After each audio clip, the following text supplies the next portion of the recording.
Hey yo, Assalamu alaikum warahmatullah and peace to my non-Muslim followers. I can't call it a comeback because I've been here for years. Let me reintroduce myself. My name is it's hard being Gifted. Can you remember that? Assalamu alaikum warahmatullah. Probably not. I can't believe it's been literally like almost a year since I've gone live in Blue Love with you guys. And I realized a very hard pill for me to swallow was that I've been in survival mode. So, what is survival mode? When we are worried, stressed, or anxious, our bodies shut off the thinking brain and switches on to our survival brain, which thereafter decreases our ability to make rational decisions, empathize with others, engage in self-reflection, and recall information. Sound like I'm boo. I hope you picked. Are you picked to Dubai? You leaving in like a few days. Um, and we suffer anxiety when we are worried about the future, and then rumination and or depression is when you stress over past events. Survival mode should only be used in emergency situations, i.e., the sympathetic nervous system, fight or flight. So, what does it look like? Fight, when your tolerance is low and protecting yourself, arguing with family and friends, stressing over future finances. Fight is basically self-explanatory when you're avoidant. Your avoidance, your avoidance, needing a lot of time alone, or just like, you know what, I'm out of here, whatever the situation is. Assalamu alaikum. I had to come on here and do it again. I said I ain't been live in almost a year. Okay, was trying to fix the cover photo and then the thing disappeared. I was like, you know what? Makeup all. Listen, it's just not together anymore. Okay, but I said this is just an obstacle. I'm going to come back on here and do it again. So, freeze. That's just all around unsure about everything. You're just like, you know what? I don't know. Every time somebody asks you a question, what you gonna do about this? I don't know. Or just simply not giving an IDGAF. So this is what I had to do to get out. Okay, get out of this survival mode. Acknowledging where you are, taking care of yourself, okay, asking for help, creating a plan of action, creating those healthy boundaries, forgiving yourself, not achieving all of your goals.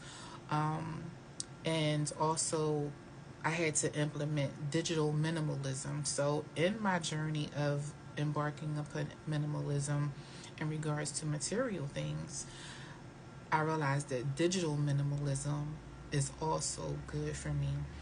Um, we get caught up in endless hours of scrolling. And I get it. You're supposed to be the face behind your brand. They say get in front of your brand every single day as much as you can. However, I would not be the person that I was if I did not disconnect sometimes. Social media is a relentless reflux of information. I just can't get into this culture that we're in where everybody seems to be entitled. Everyone is reacting and speaking on their mind about any and everything. With that being said, leave the famous people alone. Let them live their lives. When I was growing up, the famous people was famous people. They was people. They're human. They have feelings. And we all up in their business. And for why?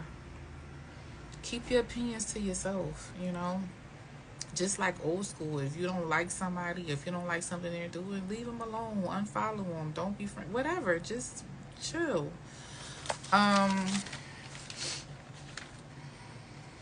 Okay. Also, as an empath, the state of Philistine, what was going on in Palestine, really rocked me to my core. And it made me reflect on life and how much we take for granted. Okay, because someone can be here today and tomorrow they not be there. So, we need to be in a moment with people. We need to pour into them. And the litmus test that you can take is that, do you only care about you and yours, or do you care about the whole of humanity? Do you pray about just you and yours, or do you pray about the oppression and the killing and the genocide that's happening in other countries? And it does not matter if they have the same religion or share the same creed as you do. We are humans all having a human experience, so we're all a part of the human race.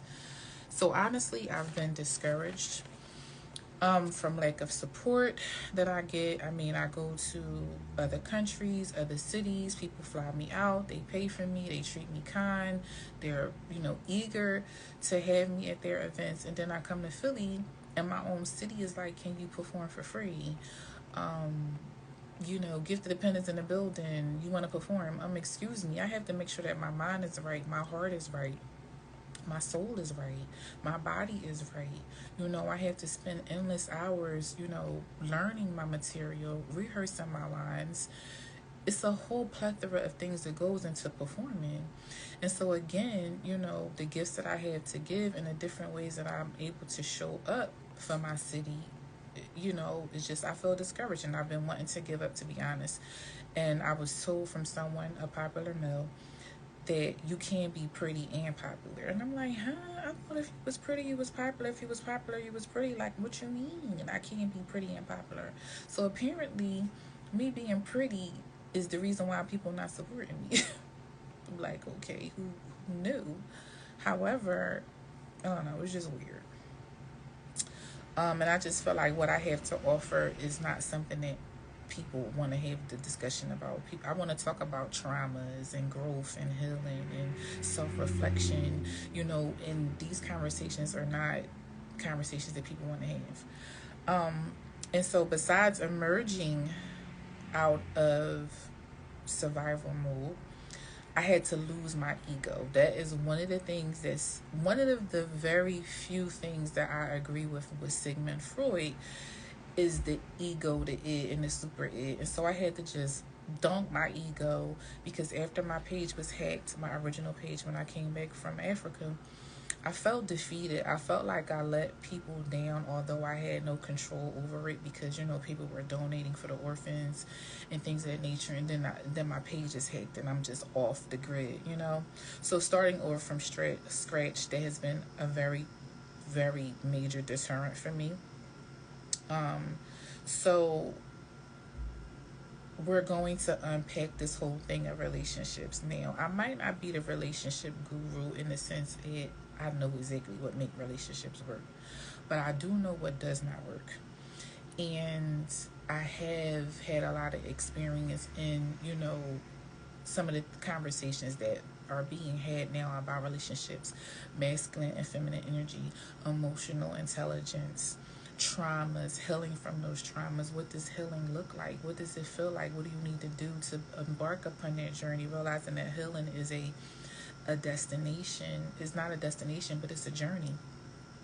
So I'm getting excited about, the things that we're going to be having a conversation about in the near future. And I am going to hop off of here and try to make sure that this live saved, because I tried to come on here earlier and it was an epic fail. So, assalamu alaikum warahmatullah, and good night. Peace to my non-Muslim followers, and I will see you guys soon. Oh, please, if you can, come out to the 1 year anniversary at the Bayou on Tuesday from 7 to 11. Shout out to I Am Fletch for having me perform again for him, and I'll see y'all soon. All right. Assalamu alaikum. Peace to my non-Muslim.